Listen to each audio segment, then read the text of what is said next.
Bismillahirrahmanirrahim. Assalamualaikum warahmatullahi wabarakatuh. Perkenalkan, nama saya Najmi Sabina Zahra dari kelas HTN 6B. Di sini saya akan menjelaskan tentang jurnal penelitian saya yang berjudul Analisis Studi Perbandingan Indonesia dan Denmark. Di sini saya akan menjelaskan hasil penelitian kami. Hasil penelitian kami ada 4 poin. Saya akan menjelaskan poin pertama dan kedua. Poin pertama adalah perbandingan nilai individu dan kekeluargaan, perbandingan antara Indonesia dan Denmark. Di negara Indonesia memiliki budaya yang sangat menarik, yang dimana aspek kekeluargaan dianggap sangat penting bagi kehidupan seorang individu. Tindakan suatu individu dapat berdampak terhadap kepada perspektif keluarga oleh orang lain. Hal ini menuntut agar individu membawa prestis kepada keluarga dan menghormati orang tua mereka. Budaya Indonesia menekankan tanggung jawab sosial terhadap keluarga, bahkan hingga ke urusan keuangan dan pengorbanan waktu. Misalnya, dukungan finansial yang diberikan anak kepada orang tuanya dan meluangkan waktu bersama keluarga mereka.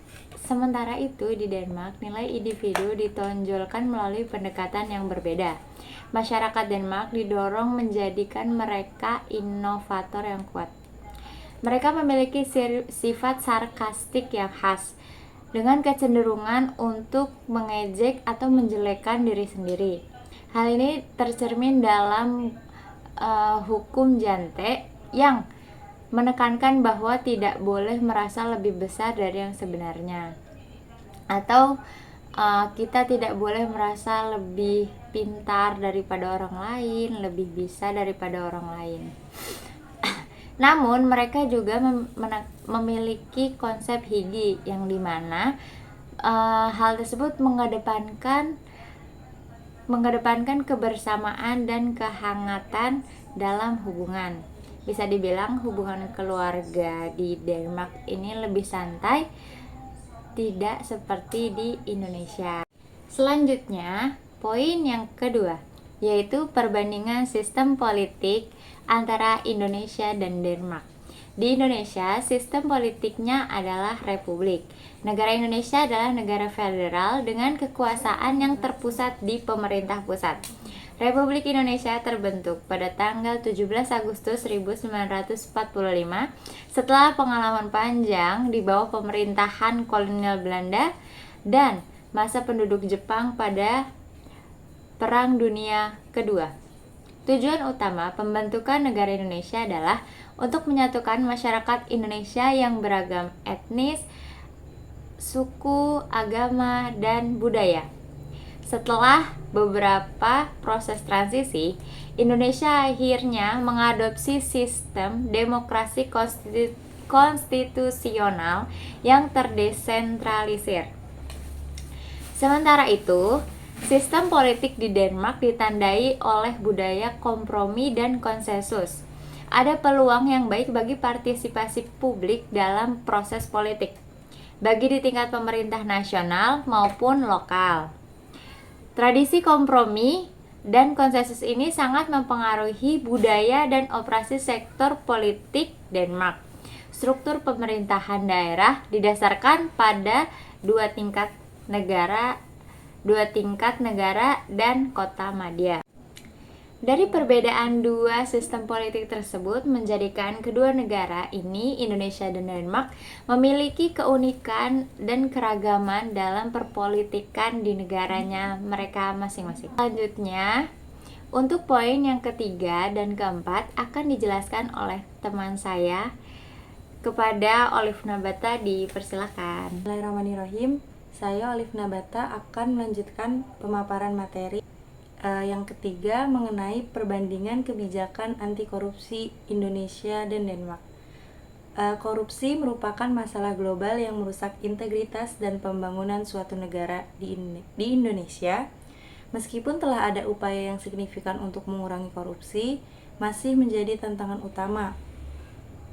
Meskipun adanya peraturan dan pembentukan Komisi Pemberantasan Korupsi atau KPK, kasus korupsi masih marak terjadi, seperti yang terjadi baru-baru ini dengan kasus yang merugikan negara dengan total kerugian yang sangat besar. Di sisi lain, Denmark adalah sebuah negara maju dengan ekonomi yang kuat, yang berhasil menekan tingkat korupsi menjadi sangat rendah. Ini dicapai melalui pendekatan yang berfokus pada pendidikan anti korupsi, kebijakan pencegahan yang kuat di setiap badan pemerintahan, serta transparansi anggaran yang tinggi yang memungkinkan masyarakat dan mitra untuk mengawasi penggunaan dana publik. Perbandingan antara Indonesia dan Denmark dalam penanganan korupsi memberikan wawasan yang berharga tentang faktor-faktor yang mempengaruhi keberhasilan atau kegagalan dalam memerangi korupsi.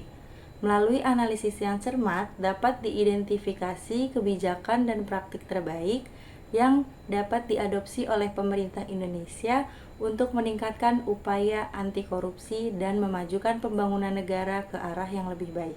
Selanjutnya, materi yang keempat mengenai perbandingan sistem kepolisian dan kejahatan yang ada di Indonesia dan di Denmark. Perbandingan sistem kepolisian dan kejahatan antara Indonesia dan Denmark, yaitu dua negara dengan karakteristik yang berbeda. Di Indonesia, Kepolisian Negara Republik Indonesia atau Polri bertanggung jawab atas penegakan hukum dan tugas kepolisian di seluruh negeri. Meskipun memiliki jumlah petugas polisi yang besar, Polri seringkali dihadapkan pada tantangan korupsi, kekerasan, dan ketidakmampuan dalam menangani angka kriminalitas, baik konvensional maupun digital. Sementara itu, di Denmark, kejahatan utama yang mempengaruhi negara ini berkaitan dengan teknologi informasi dan kejahatan dunia maya, perdagangan narkoba, kejahatan properti, dan terorisme. Biro Pusat Nasional Interpol atau NCB di Conference menjadi basis penting dalam menjaga keamanan nasional dan regional. Melalui kerjasama dengan NCB di seluruh dunia, NCB Conference menyediakan intelijen global tentang kejahatan regional membantu petugas. Melalui kerjasama dengan NCB di seluruh dunia, NCB Copenhagen menyediakan intelijen tentang kejahatan regional membantu petugas polisi di Denmark mendeteksi dan menyelidiki kejahatan terorganisir yang mempengaruhi negara ini. Sekian penjelasan yang dapat kelompok kami sampaikan. Kurang lebihnya mohon maaf. Hadza wallahu ya'ana wa yafazuna walhamdulillahirabbil alamin.